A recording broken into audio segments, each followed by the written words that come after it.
আসসালামু আলাইকুম। নতুন গল্প কাজল রেখা লেখনীতে তানজিনা ইসলাম স্রোতস্বিনী। পর্ব ১। আমার চাচাতো বোন বিয়ের আসর ছেড়ে অন্য একটা ছেলের সাথে পালিয়েছে। এখন সবাই দোষারোপ করছে আমি তাকে পালাতে সাহায্য করেছি, তাই তার হবু বরকে আমায় বিয়ে করতে হচ্ছে। অথচ আমি তার পালানোর কথা জেনেছি এইমাত্রই। কিন্তু কেউই আমার কথা বিশ্বাস করছে না, কারণ পার্লারের মেয়েরা তাকে যে রুমে সাজাচ্ছিল সেই রুমে শুধু আমিই ছিলাম। আমার মেজমা মেঝেতে বসে দেয়ালের সাথে পিঠ ঠেকিয়ে কাঁদছেন। অর্পিতা আপু খুব আদরের মেয়ে তার।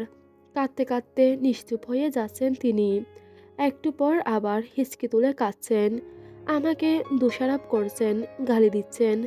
আমি নির্বাক বসে আছি। এতক্ষণ নিজেকে জাহির করতে করতে নিজের গলা ভেঙে গেছে। ক্লান্ত হয়ে চুপ করে গেছি। তবুও মনে হচ্ছে না কেউই আমার একটা কথাও বিশ্বাস করেছে। মেজমা আবার শব্দ করে কেঁদে উঠলেন। চোখের পানি মুছে আমার দিকে তাকিয়ে গর্জে গর্জে বললেন, তুই এখনো ঠাড় ধরে বসে থাকবি? এত জেদ তোর? এত এতবার জিজ্ঞেস করার পরও বলবি না? অর্পা কোথায়? কার সাথে গেছে ও? আমি জানি না তোমার মেয়ে কোথায়, কার সাথে গেছে। যখন কিছুই জানি না তখন উত্তর দিব কুত্তেকে। জবা বেগম অগ্নিদৃষ্টিতে চাইল চাঁদনির দিকে। উঠে দাঁড়িয়ে চাঁদনির গালে টাস করে চড় মারার ইচ্ছে পোষণ করলেন, কিন্তু সাহস কুলাতে পারলেন না। চাঁদনি গোদরে বসে রইল। বাড়ির সবাই জানে ওর পিতার সাথে ওর কেমন সম্পর্ক। মেয়েটা ওকে দু চোখকে সহ্য করতে পারতো না। সাপে নেওয়ালি সম্পর্ক ছিল তাদের। চাঁদনির গায়ের রং শ্যামবর্ণের হওয়ায় ছোটবেলা থেকেই অর্পিতা খুব তুচ্ছ-তাচ্ছিল্য করতো ওকে। যদিও এইসব চাঁদনি গায়ে মাখতো না কোনো কালেই। বাড়িতে যেমন অর্পিতার অধিকার ছিল, ঠিক সমান অধিকার চাঁদনিরও ছিল। আর চাঁদনি নিজের অধিকার নিয়ে সবসময় খুব সতর্ক। অর্পিতা পালানোর আগে চিরকুটে লিখে গেছে সে এই বিয়েটা করতে পারবে না। যাকে ভালোবাসে তার সাথেই পালাচ্ছে, তাকে যাতে খোঁজার চেষ্টা না করা হয়। অথচ বাড়ির সবাই জানতো অর্পিতা আর আদারের প্রেমের সম্পর্ক ছিল। দুজনের সম্মতিতেই ওদের ভালোবাসা পূর্ণতা দেওয়ার জন্য আজকের বিয়ের আয়োজন করা হয়েছিল। কিন্তু অর্পিতা পালিয়ে গেল। জবা বেগম তবুও মেয়ের দোষ দেখতে পাচ্ছেন না। যখন চাঁদনির অন্যান্য কাজিনদের থেকে জানা গেল অর্পিতাকে সাজানোর সময় সে রুমে শুধু চাঁদনি ছিল, তখন তিনি চাঁদনিকে কথা শোনানোর খুব সুন্দর ছুতো পেলেন। এই দুই মামিয়ে ওকে নিয়ে সমস্যাটা কি তা চাঁদনি আজ পর্যন্ত বুঝতে পারল না। বাইরে পদচারণের শব্দ শোনা গেল।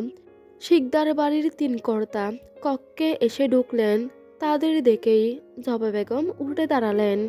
মাথায় ঘোমটা টানার কথা ভুলে গেল।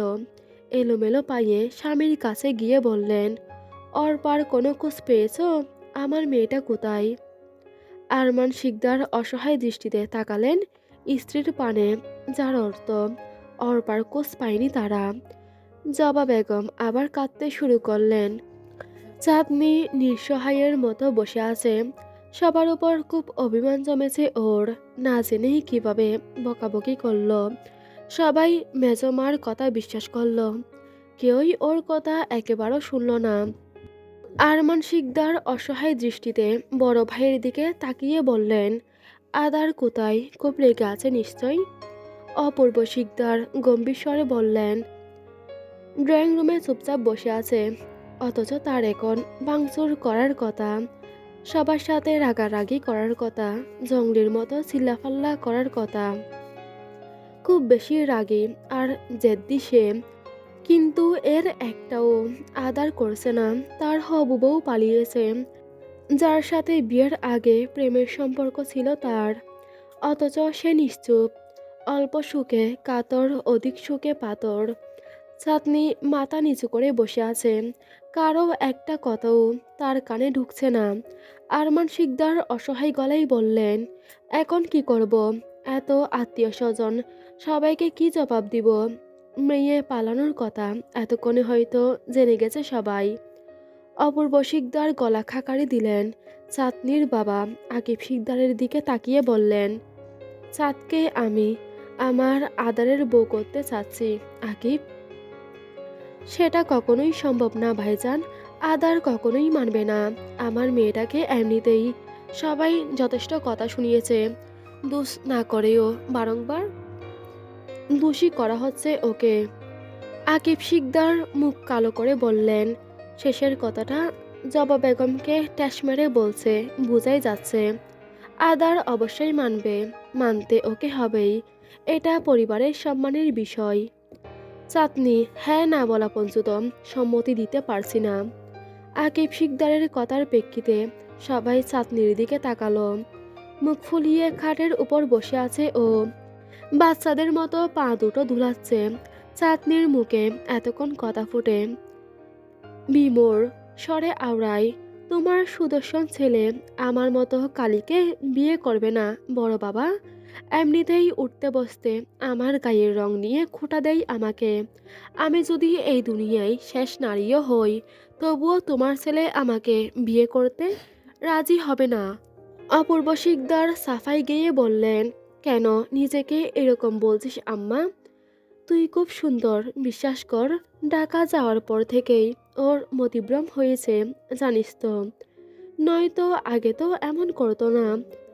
সেটাই তো ভয়, তোমার ছেলে খুব মডার্ন হয়ে ফিরে এসেছে। মানুষকে মানুষ বলে গণ্য করে না। আমাকে গেয়বুধ ছাড়া কথাই বলে না। এত কিছুর পরও যদি আমি তাকে বিয়ে করি, তাহলে সে ভাববে আমার আত্মসম্মান নেই, আমি ছেঁচড়া। তখন সে আমাকে পদে পদে অপমান করার রসিদ পেয়ে যাবে। চাঁদনির একগুঁয়ে জবাব। অপূর্ব শিকদার অসহায় দৃষ্টিতে তাকালেন আকিব শিকদারের দিকে। তিনি পড়লেন মাইনকার সিপাই, একদিকে বড় ভাই, আরেকদিকে মেয়ে। অপূর্ব শিকদার অনুরোধ করলেন ভাইয়ের কাছে চাঁদনিকে বোঝাতে।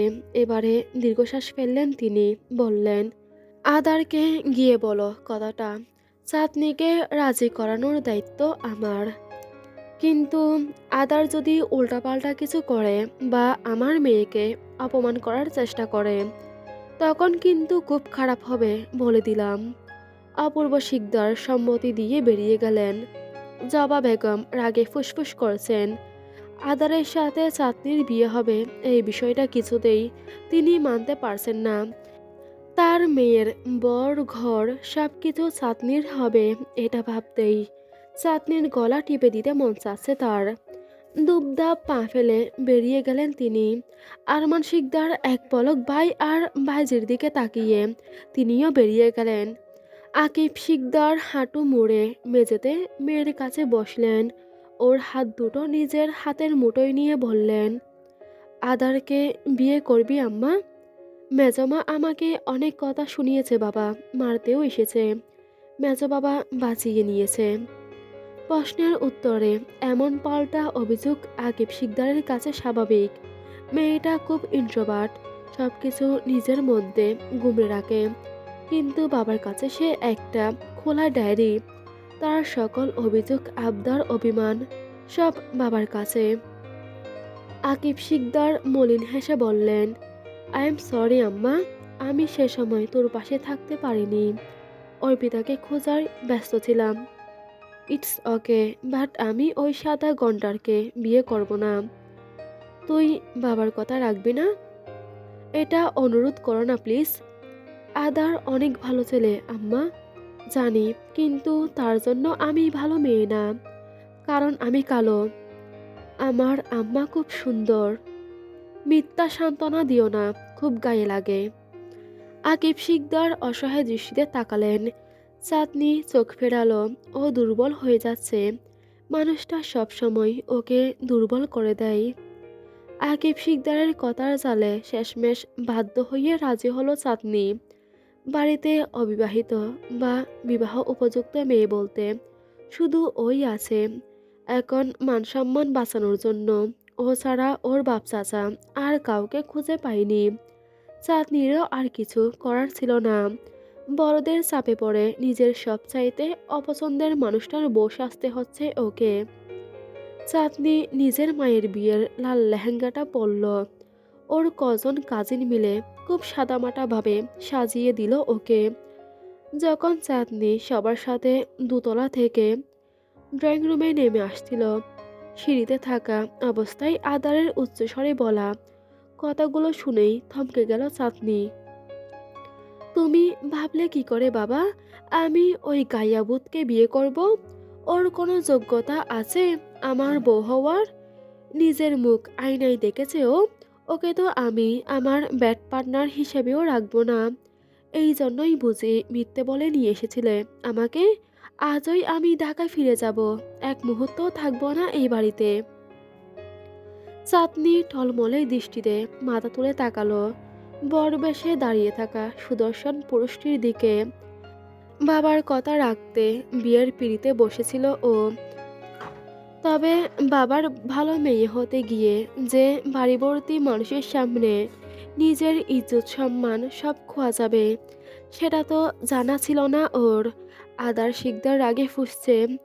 সিঁড়ির উপর চাঁদনিকে দাঁড়িয়ে থাকতে দেখতেই রাগটা আরো তরতরিয়ে বাড়ল ওর। সামনে বধূ বেশে দাঁড়িয়ে থাকা শ্যামা রঙের মেয়েটাকে অসহ্যকর ঠেকছে তার নিকট। নিজের স্ট্যান্ডার্ডের ব্যাপারে বরাবরই কনসার্ন থাকা আদার শিকদার নাকি বিয়ে করবে অজপাড়া গায়ের এই কালো মেয়েটাকে। রুচিতে ধরবে ওর? প্রশ্নটা মাথাচাড়া দিয়ে উঠতেই টলমলে চোখে তাকিয়ে থাকা চাঁদনির দিকে ক্ষুব্ধ দৃষ্টিতে তাকালো ও।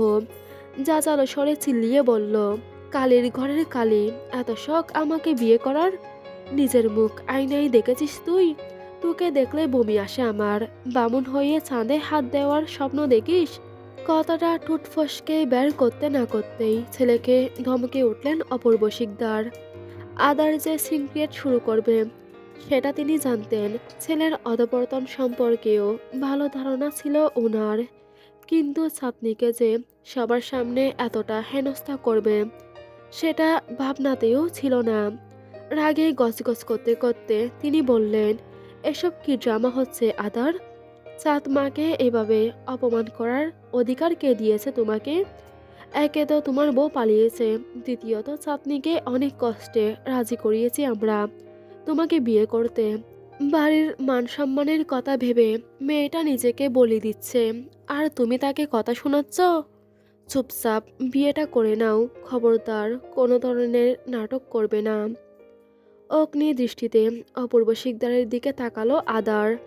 তপ্ত স্বরে চিবিয়ে চিবিয়ে বলল, নাটক তো তোমরা সবাই করছো আমার সাথে।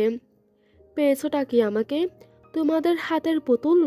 নাকি আমার কোনো লেভেল নেই যে আমাকে তাকে ধরে এনে আমার উপর গছিয়ে দিচ্ছ তুমি? অপূর্ব শিকদার চঞ্চল দৃষ্টিতে আশেপাশে চাইলেন। ইতিমধ্যেই গুজুর গুজুর ফুসুর ফুসুর শুরু করে দিয়েছে সবাই। একে তো বাড়ির এক মেয়ে পালিয়েছে, অন্যদিকে বাড়ির অন্য মেয়েকে তাদের ওই বাড়ির ছেলে যা তা বলে অপমান করছে।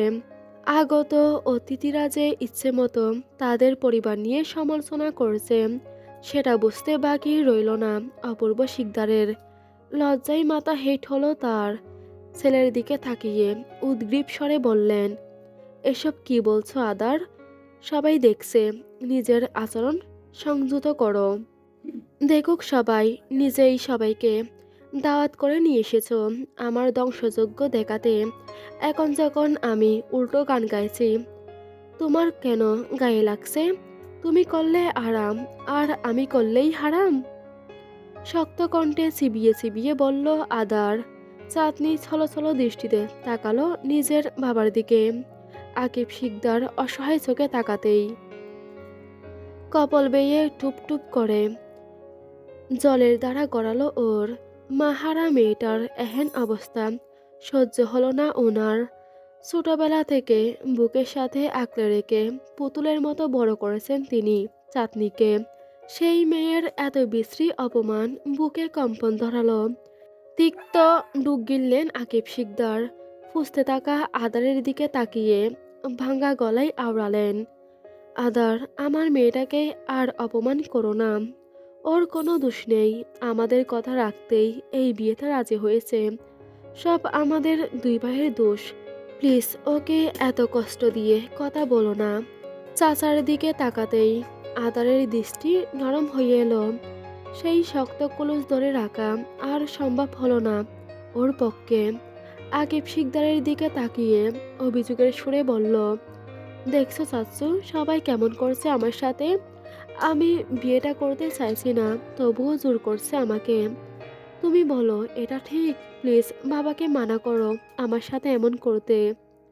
আমি বিয়ে করব না তোমার মেয়েকে। আকিব শিকদার মাথা নিচু করে দাঁড়ালেন। অতই জলে পড়েছেন তিনি। একদিকে মেয়ের কান্না বেচা মুখ, মেয়েটার সম্মান, অন্যদিকে আদারের নাকচ। আজ যদি তার মেয়েটার বিয়ে ভেঙে যায়, তবে যে গ্রামবাসী ওকে কথার ছোবলেই মেরে ফেলবে। এই সমাজ যে শুধু মেয়েদের দোষ দেখে। আদার বিয়ে ভেঙে দিলেও দোষ হবে চাঁদনির। সবাই চাঁদনিকে দুষবে, পেছনে কথার ছোবলে পিষে মারবে।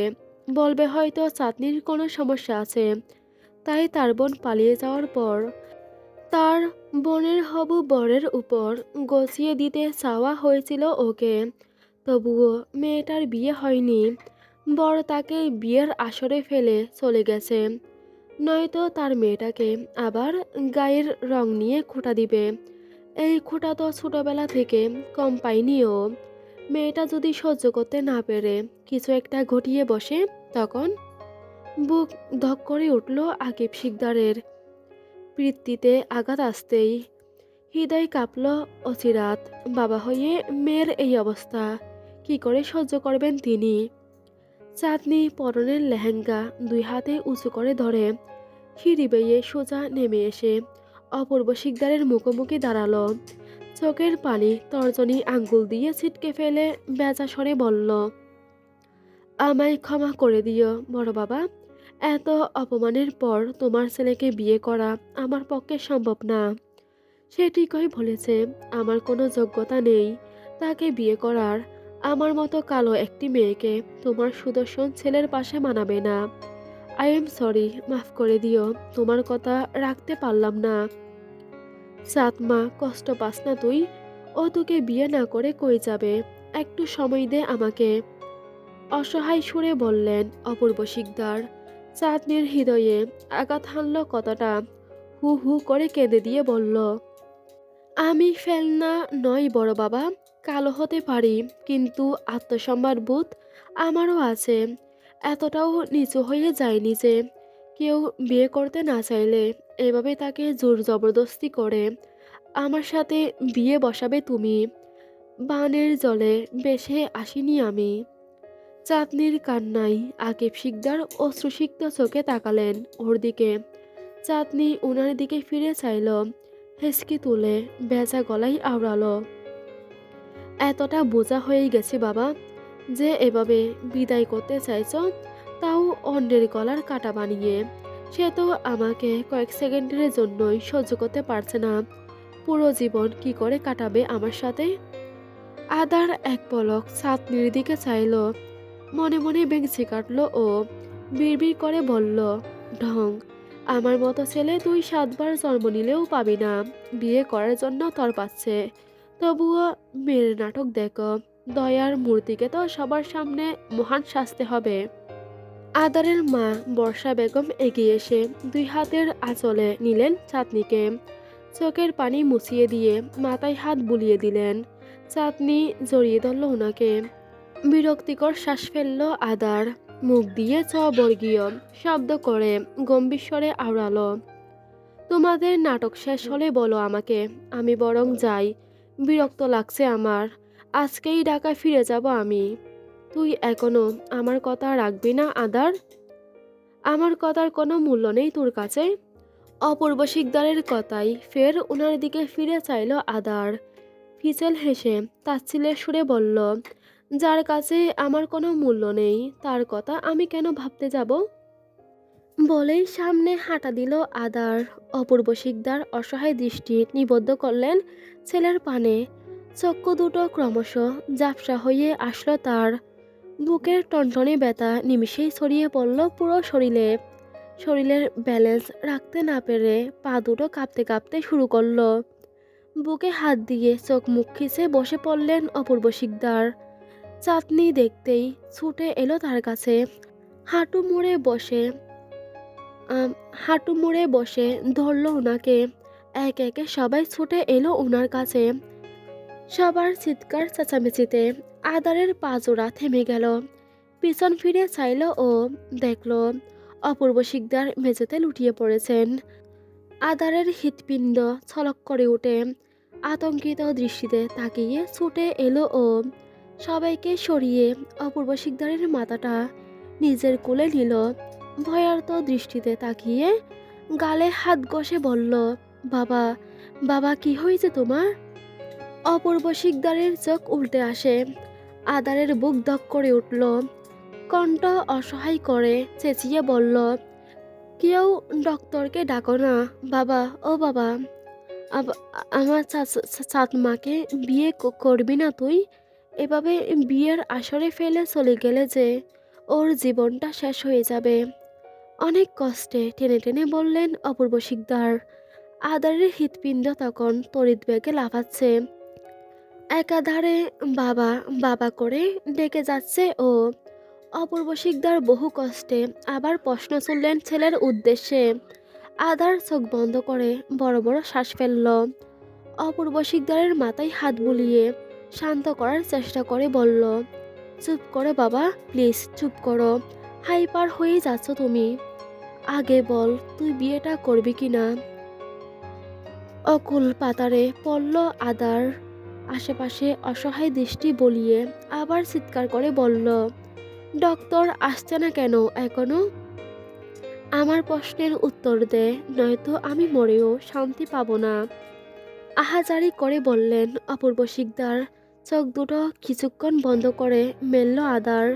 নিজের বাবার আহাজারি সহ্য হলো না ওর। পলক ঝাপটে হড়বড় করে বলল, বিয়ে করব। তুমি যাকে বলবে তাকেই বিয়ে করব। ডক্টর এসে অপূর্ব শিকদারের চেক আপ করে গেছেন। জানিয়ে গেছেন অতিরিক্ত টেনশন সহ্য করতে পারেনি। আগে যেহেতু ওনার হার্টের প্রবলেম ছিল, তাই অতিরিক্ত হাইপার হওয়া ওনার জন্য ভালো না। ভাগ্যক্রমে আজ তিনি বেঁচে গেছেন, অতটা আঘাত হয়নি। তবে ওনাকে যাতে সর্বদা চিন্তামুক্ত রাখা হয়। অনেকটা সময় কেটে গেছে। অপূর্ব শিকদারের এখন খানিকটা ভালো লাগছে। আদার এখনো জড়িয়ে ধরে বসে আছে তাকে। ভয়ে আতঙ্কে ঘেমে নিয়ে একাকার অবস্থা ওর। পরিবারের সবাই, আগত অতিথিরা সবাই ঘিরে দাঁড়িয়ে আছে তাকে। অপূর্ব শিকদার পিটপিট করে চোখ খুললেন। সোফার উপর থেকে ভারী মাথাটা তোলার চেষ্টা করলেন। আদারের খেয়ালে আসতেই অশান্ত হয়ে উঠল ও।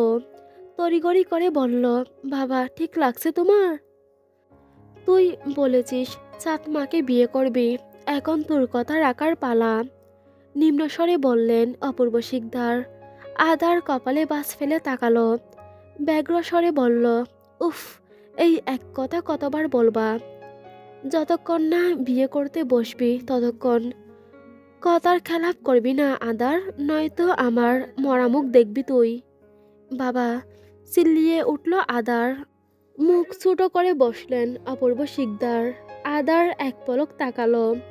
বয়ে জুবুতুবু হয়ে আকিব শিকদারের পাশে দাঁড়িয়ে থাকা চাঁদনির দিকে নাকটা শিকেই তুলে এগিয়ে গেল ও।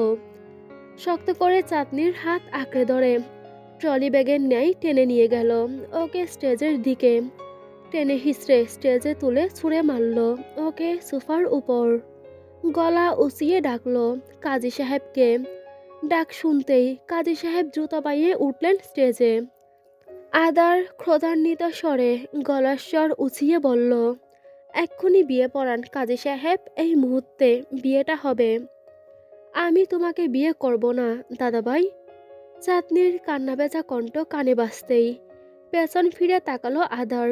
ব্রু কুঁচকে বলল, কি বললি? আমি তোমাকে বিয়ে করব না। কেন করবি না? কারণ তুমি আমাকে না পারতে বিয়ে করছো, মন থেকে করছো না। ব্যঙ্গ করে বিকট শব্দে হাসল আদার। চাঁদনি অবাক দৃষ্টিতে তাকালো। ওর মতো কালো মেয়েকে বিয়ে করার শোকে কি ছেলেটা পাগল হয়ে গেছে? নয়তো যে ছেলে এতটা সময় রেগে আগুন হয়েছিল, সেই ছেলে এখন গা কাঁপিয়ে হাসছে। অনেক কষ্টে নিজের হাসি থামালো আদার। চাঁদনির অবাক দৃষ্টির দিকে তাকিয়ে তাচ্ছিল্য করে বলল, অ্যাটিটিউড দেখাচ্ছিস তাই না? ওই যে প্রথমে রিজেক্ট করেছিলাম, সেটার প্রতিশোধ নেওয়ার চেষ্টা করছিস। কিন্তু তোর তো সেই ক্ষমতা নেই রে আমাকে রিজেক্ট করার। নিজের মুখ আয়নায় দেখে নিজের অবস্থান জেনে তারপর আমার সঙ্গে পাঙ্গা নিতে আসবি। আমাকে যে বিয়ে করতে পারছিস সেটা তোর সাত কপালের ভাগ্য। নেহাত বাবার এই অবস্থা, তাই বিয়ে করতে বাধ্য হচ্ছি তোকে। নয়তো আমাদের বাড়ির ড্রাইভারও তোকে বিয়ে করতে রাজি হবে না, কারণ তার গায়ের রং তোর চেয়ে 10 গুণ উজ্জ্বল। বিমূর দৃষ্টিতে তাকিয়ে থাকলো চাঁদনি। ভেজা চটচটে গালগুলো নিমিষেই লজ্জায় অপমানে লাল হয়ে উঠল। প্রতি উত্তর করতেও যেন ভুলে বসল সে। আদার ফের তাগদা দিয়ে বলল, কাজী সাহেব আপনি আপনার কাজ শুরু করুন। চাঁদনি নাকচ করার সময়টুকুও পেল না। আদারের বিশ্রী অপমানে সেই ইচ্ছে বা শক্তি দুটোই হারিয়ে গেল ওর। একে একে স্টেজে এগিয়ে আসলো সবাই, আদারকে হতভম্ব করে দিয়ে। এতক্ষণ চোখ দুটো টেনে খুলতে না পারা অপূর্ব শিকদারও দিব্যি হেঁটে এলেন। আদার আশ্চর্য দৃষ্টিতে ভঙ্গুর পাথর হয়ে তাকিয়ে থাকলো তার বাবার দিকে। অপূর্ব শিকদার আসতেই তাগতা দিলেন জলদি বিয়ে পড়ানোর। স্তব্ধ বিমূঢ় হয়ে দাঁড়িয়ে থাকা আদারের দিকে চোখ পড়তেই আমতা আমতা করে হাসলেন তিনি। আদারের মেজাজ এবার সপ্তমে চলল। অপূর্ব শিকদারের দিকে অগ্নিদৃষ্টিতে তাকিয়ে চিবিয়ে চিবিয়ে বলল, বাহ, সুস্থ হয়ে গেছো এত জলদি। আমি তো ভেবেছিলাম কয়েকদিন বিছানা ছেড়েই উঠতে পারবে না। সব দয়ালের ইচ্ছে। 2 হাত উপরে তুলে নাটকীয় ভঙ্গিতে বললেন অপূর্ব শিকদার। ক্রোধান্বিত আঁকি মেলে তাকিয়ে থাকলো আদার। শানিত স্বরে বলল, ভাবছি তোমাকে ডালিউডে ভর্তি করিয়ে দিব, ভিলেন চরিত্রে। ওই যে নায়িকার বাপ চৌধুরী সাহেব থাকে না, সেই চরিত্রে। নাটক তো দেখি ভালোই পারো। দাঁত দেখিয়ে হাসলেন তিনি। কাজী সাহেব বিয়ে পড়ানো শুরু করলেন। আদারকে কবুল বলতে বললেই সেকেন্ডটাই গড়গড়িয়ে 3 কবুল বলে দিল সে। এবার কাজী সাহেব কোণে তথা চাঁদনিকে কবুল বলতে বললেন। চাঁদনি এক পলক আকিব শিকদারের দিকে তাকালো। আকিব শিকদার অপরাধী দৃষ্টিতে তাকালেন ওর দিকে। চাঁদনি মনে মনে নিজের মৃত মাকে স্মরণ করল। তবে সেই সময়টুকুও ধৈর্য ধরতে পারল না আদার। দৃষ্টি নত করে চাঁদনির দিকে তাকিয়ে ধমকে উঠল, কি রে তুই আবার অ্যাটিটিউড দেখাচ্ছিস? কবুল বলতে এত সময় লাগে? আদারের বাজকাই কণ্ঠে বইয়ের ছুটে দরফরিয়ে কবুল বলল চাঁদনি। 3 কবুল বলতেই আদার উঠে দাঁড়ালো। কোনো দিকে না তাকিয়ে সোজা স্টেজ ছেড়ে চলে গেল। পেছনে রেখে গেল স্তব্ধ হয়ে বসে থাকা বায়ুজ্যেষ্ঠ মানুষগুলোকে, সাথে লাল লেহেঙ্গা পরিহিত একটি মেয়ে নববধূ, যে চোখে হাজারো স্বপ্ন নিয়ে এই জায়গাটিতে এসেছিল। আদারের নামে কবুল বলেছিল। তার স্বপ্ন চূর্ণ বিচূর্ণ হয়ে ভেঙে যাওয়ার দায়ভার কি হনহনিয়ে চলে যাওয়া পুরুষটি নিবে? কক্ষের অবস্থা বেহাল, সুনামি বয়ে গেছে যেন। দরজার সাথে পিঠ ঠেকিয়ে সিটিয়ে আছে চাঁদনি। ভয়ে বুক কাঁপছে। একটু আগেই ওর কাজিনরা মিলে আদারের কক্ষে ঢুকে দিয়েছে ওকে। তবে কক্ষের অবস্থা কেমন তা বর্ণনার বাকি রাখে না। ড্রেসিং টেবিলের কাঁচ ভেঙে ফুলদানির ভাঙা টুকরো ছড়িয়ে ছিটিয়ে পড়ে আছে মেঝেতে। ছেঁড়া কোষণের তুলো মেঝেতে বিছানো।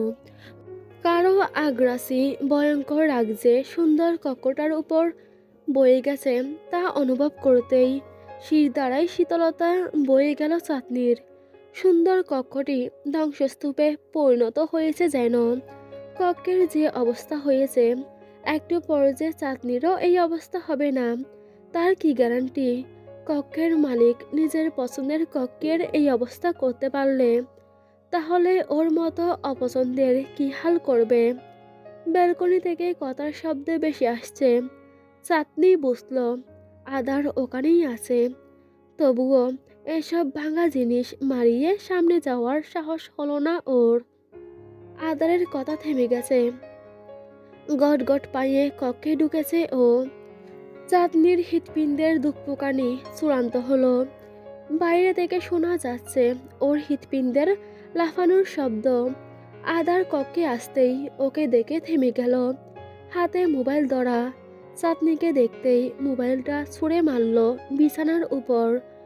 দ্রুত পায়ে চাঁদনির কাছে এগিয়ে এলো আদার। চাঁদনির বাহু আঁকড়ে ধরে টাস করে দেয়ালের সঙ্গে বাড়ি খাওয়ালো।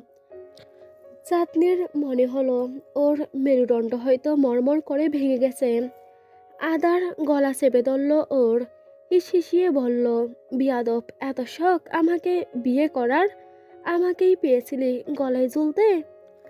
যে গায়ের রং, আর কেউ বিয়ে করতো না তোকে, তাই পরিবারের সবাই মিলে আবার আমার উপরই গুছিয়ে দিয়েছে। চাঁদনির শ্বাস বন্ধ হয়ে এলো। চোখ উল্টে আসলেও টু শব্দ করল না ও। ছেড়ে দেওয়ার আকুলতাও জানালো না। চাঁদনির অবস্থা দেখে আদার নিজেই ছেড়ে দিল ওকে। কাস্তে কাস্তে দেওয়ালে পিঠ ঠেকিয়ে বসে গেল চাঁদনি। দুই আঙ্গুল দিয়ে চিন্তিত ভঙ্গিতে কপালে স্লাইড করলো আদার। শক্ত গলায় বলল, অর্পিতা কোথায়? কার সাথে ভেগেছে ও? মেজবা বলল, তুই সাহায্য করেছিস ওকে। এটা কি সত্যি? উত্তর দে।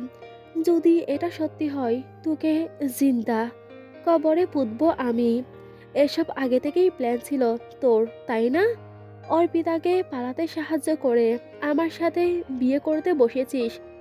জানতিস আর কারো রুচিতে ধরবে না তোকে, তাই ছলাকলা করে আমাকে বিয়ে করার জন্য বড়দের টুপ হিসেবে ব্যবহার করলি। চাঁদনি দেয়ালের সাথে পিঠ ঠেকিয়ে মেঝেতে বসে আছে।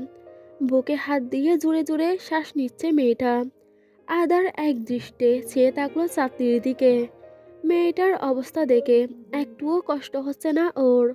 উল্টো পৈশাচিক আনন্দ হচ্ছে বুকের ভেতর। আর একটু কষ্ট দিতে পারলে ভালো লাগতো। আদারের এসব ভাবনার মাঝেই আচমকা উঠে বুকের উপর দুই হাতে ধাক্কা বসালো চাঁদনি। দুপা দূরে সরল আদার।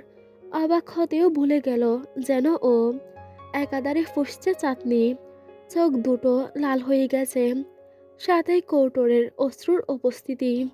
কাঁপতে কাঁপতে বলল, নিজেকে কি মনে করো তুমি? সুন্দর একটা চেহারা আছে বলে যাই নই তাই বলবে আমাকে? হ্যাঁ, আমি কালো, মানছি মানছি। দোষ করেছি আমি কালো হয়ে জন্ম নিয়ে। এই সমাজে কালোদের ভালোভাবে বেঁচে থাকার কোনো অধিকার নেই। আমি নিজের সব দোষ মাথা পেতে নিলাম, কিন্তু আমার কোনো ইচ্ছে ছিল না তোমাকে বিয়ে করার।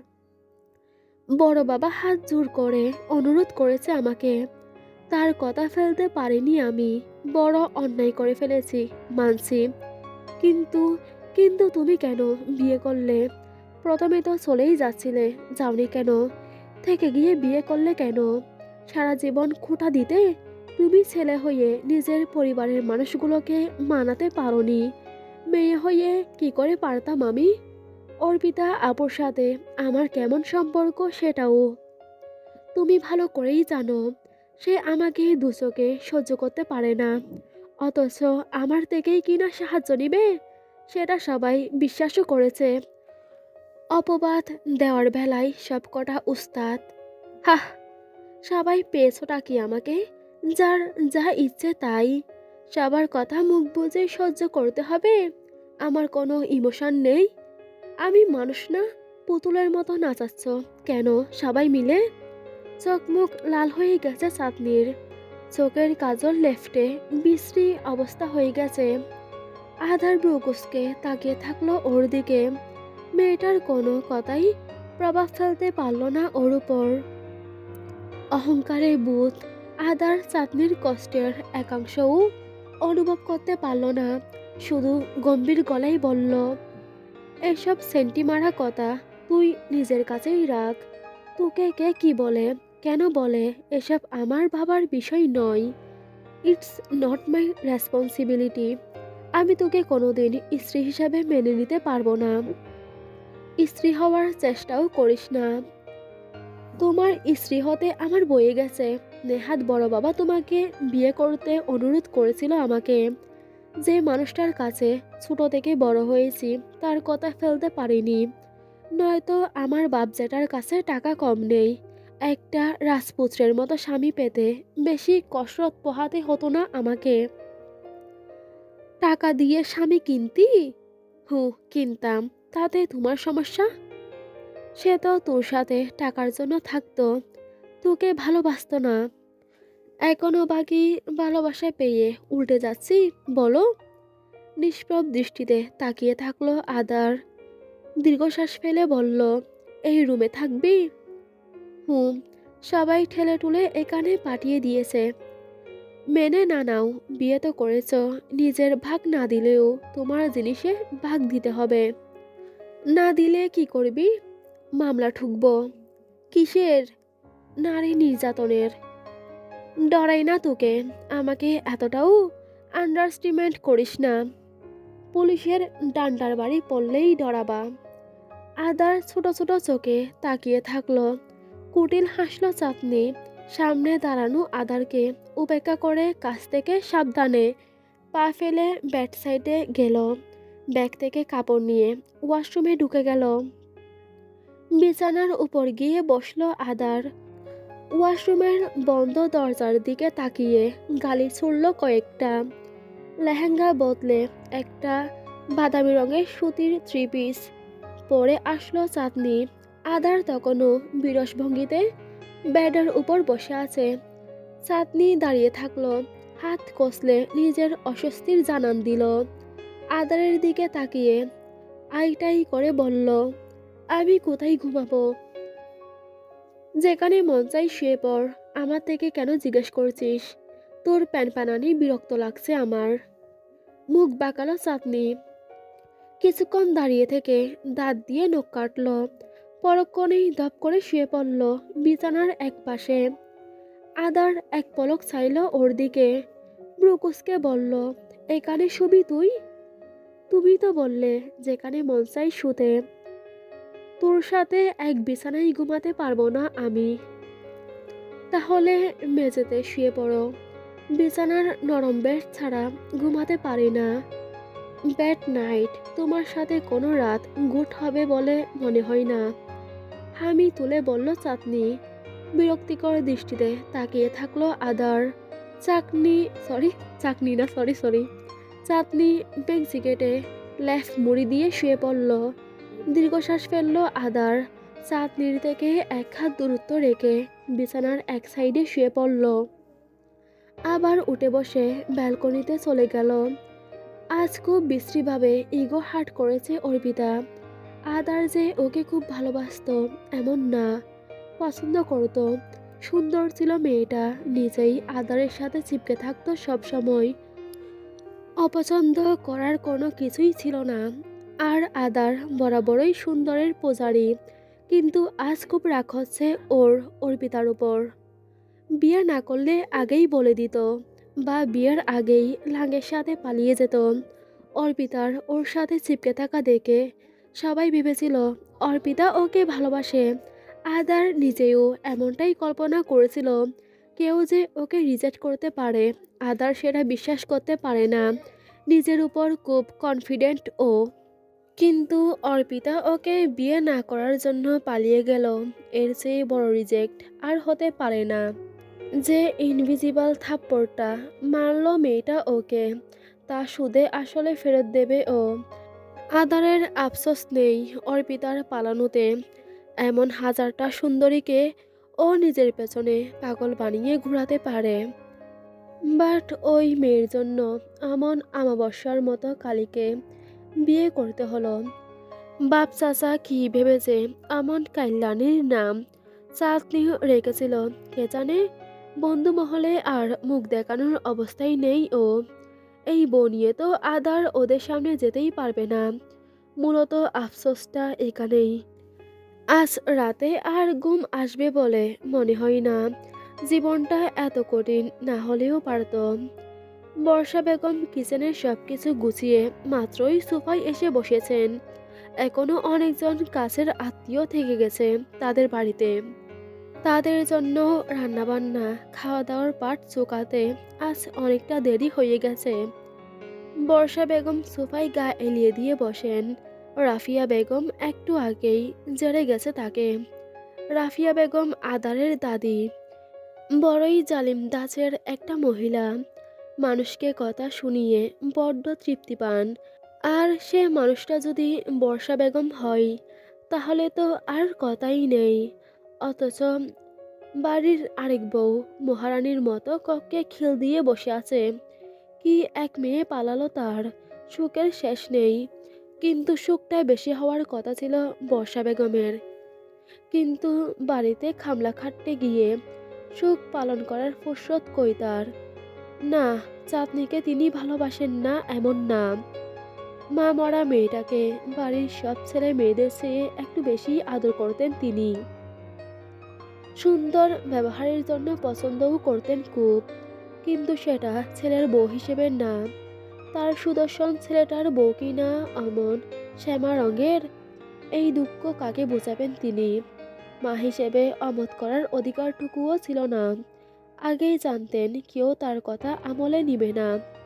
ইন্ট্রোভার্ট হওয়ার দরুন সব বিষয়ে চুপ থাকেন তিনি। তাই তো বড় যা হওয়া সত্ত্বেও মেজো জায়ের হম্বিতম্বি সহ্য করতে হয় তাকে। তার মেয়ে পালিয়েছে শুধুমাত্র ওই মেয়ের জন্য। উনার ছেলেটাকে একটা কালো মেয়েকে বিয়ে করতে হয়েছে। কোথায় সে নত হয়ে থাকবে? উল্টো তাকে এসে বাঁশ দিচ্ছে। বর্ষা বেগম বিমর্ষ হয়ে বসে আছেন। মনটা খারাপ হয় ওনার। প্রত্যেকটা মাই মনে হয় দোয়া করে তার ছেলের বউ খুব সুন্দরী, ফর্সা হবে। উনিও তার ব্যতিক্রম নন। চাঁদনির দাজ্জাল শাশুড়ি, তিনি কখনোই হবেন না। এসব তার ধাঁচের না। তিনি মেয়েটাকে ভালোবাসবেন, কিন্তু মন থেকে ছেলের বউ হিসেবে মেনে নিতে পারবেন না কখনোই। অন্ধকার কামরায় অপূর্ব শিকদার আর আকিব শিকদার সামনাসামনি বসে আছেন। দুজনের মুখেই অমানিসা। অপূর্ব শিকদার যদিও মনে মনে ভীষণ খুশি অবশেষে বিয়েটা হওয়াতে, কিন্তু ছোট ভাইয়ের মুখ দেখে সে খুশি আর বেশিক্ষণ ঠেকেনি তার। মন খারাপ তোর? গাড় উঁচিয়ে চাইলেন আকিব শিকদার। অপূর্ব শিকদার কপালে ভাঁজ ফেলে তাকিয়ে আছেন। দীর্ঘশ্বাস ফেললেন আকিব শিকদার। বিমর্ষ স্বরে বললেন, নিজেকে বড়ই ব্যর্থ বাবা মনে হচ্ছে ভাইয়া। মেয়ের এত অপমানের পরও প্রতিবাদ করতে পারিনি। তার সাথে বিয়ে দিয়েছি। যে আমার মেয়েটাকে এভাবে বড়া আসরে যা নই তাই বলেছে। আমি রাগ করিনি আদারের উপর। ওর রাগ জায়েজ, কিন্তু তাই বলে আমার মেয়েটাকে অপমান করবে? শুধু তোমার কথা রাখতে চাঁদনির সাথে এত বড় অন্যায় করেছি আমি। অপূর্ব শিকদার তিক্ত ডুব গিললেন। কাতর স্বরে বাইয়ের উদ্দেশ্যে বললেন, তুই তো জানিস অনেক আশা নিয়ে ঢাকা শহরে পাঠিয়েছিলাম ওকে। ভেবেছিলাম এই গ্রামগঞ্জের শিক্ষা প্রতিষ্ঠান ওর মেধার যথাযথ মূল্যায়ন করতে পারবে না। কিন্তু ছেলেটা যে এভাবে নষ্ট হয়ে যাবে, বিগড়ে যাবে, তা তো গুণাক্ষরেও টের পায়নি। শহরে গিয়ে নেশাই নারী সঙ্গে আসক্ত হয়েছে। মেয়েটা শুধু পড়ালেখাই না, অন্য কত জায়গায় যে খরচ করেছে তা আমার মুখে উচ্চারণ করতেও বাধছে। জানি আমি চাঁদ মায়ের সঙ্গে অপরাধ করেছি, দোষ করেছে অর্পিতা আর আদার, অথচ শাস্তি পেল আমার নিরীহ মেয়েটা। কিন্তু আমি জানি আকিব, চাঁদনি ছাড়া আমার আদারের জন্য আর কেউ পারফেক্ট হতে পারে না। আমি আদারের জন্য চাঁদনিকেই পছন্দ করেছিলাম, কিন্তু অর্পিতার সাথে ওর সম্পর্ক জানার পর সিদ্ধান্ত থেকে সরে আসি। কিন্তু কাল যখন নিজের ইচ্ছে পূরণ করার একটা সুযোগ পেলাম, আমি সেই সুযোগ হাতছাড়া করতে চাইনি। ও ছাড়া যে আমার ছেলেটাকে কেউ সুপথে ফিরিয়ে আনতে পারতো না। আদার আমার হাতের বাইরে চলে গেছে রে আকিব। একমাত্র চাঁদমা পারে ওকে শুধরাতে। তোমার মনে হয় চাঁদ এত বড় একটা দায়িত্ব নিতে পারবে? আমার মেয়েটা এখনো অনেক ছোট ভাইজান। সংসারের কি বুঝবে ও? নিজেকেই তো সামলাতে পারে না। একটা আস্ত ঘর, একটা বরকে কি করে সামলাবে ও? মনে হয় কি বলছিস রে? আমার বিশ্বাস আমার সাতমা পারবে। তুই জানিস না আধার ওকে কতটা ভালোবাসে ছোটবেলা থেকে। ওর জন্য হলেও নিজেকে শুদ্ধ করার চেষ্টা করবে আদার। দেখিস, ছোট বোন হিসেবে আদর করতো। সেটাকে ভালোবাসার নাম দিও না। যদিও তুমি সেটা ধরে বসে থাকো, তবুও এখন আর সে ভালোবাসা অবশিষ্ট নেই ভাই। অনেক বছর কেটে গেছে ঢাকা যাওয়ার পর। আদার কতটা বদলে গেছে তা বলার অপেক্ষা রাখে না। ও তো ছাত্রীকে সহ্যই করতে পারে না। ভালোবাসলে বুঝি এভাবে অপমান করতো? প্রিয় মানুষকে এভাবে অপমান করা যায়? আমার অনেক ভয় লাগছে ভাইয়া। শুধু তোমার কথা রাখতে আমি আমার মেয়েটাকে বলি দিয়েছি। ওর কিছু হলে আমি সহ্য করতে পারবো না। অপূর্ব শিকদার অনেকটা সময় কেমন করে যেন তাকিয়ে থাকলেন। বড় করে শ্বাস ফেলে বললেন, ভালোবাসা কখনো ফুরিয়ে যায় না আকিব। আমার বিশ্বাস আমার ছেলেটা বুঝতে পারবে। এখন রেগে আছে তাই এমন করছে। একটু বিশ্বাস রাখ আমার উপর, আমার চাঁদ মায়ের উপর। আমি কোনো আস আসতে দিব না। আমাকে ক্ষমা করে দিস তুই। আকিব শিকদার বিরস্বরে বললেন, আমি ক্ষমা করার কেউ নই ভাইয়া। যার প্রতি এত অন্যায় করেছি সেই মেয়েটাই কোনো অভিযোগ রাখলো না। বিয়ের পর একটা শব্দ কথা বলেনি আমার সাথে। তোমার ছেলেকে তোমার কাছে ফিরিয়ে দিতে গিয়ে আমি আমার মেয়েটাকে হারিয়ে ফেললাম।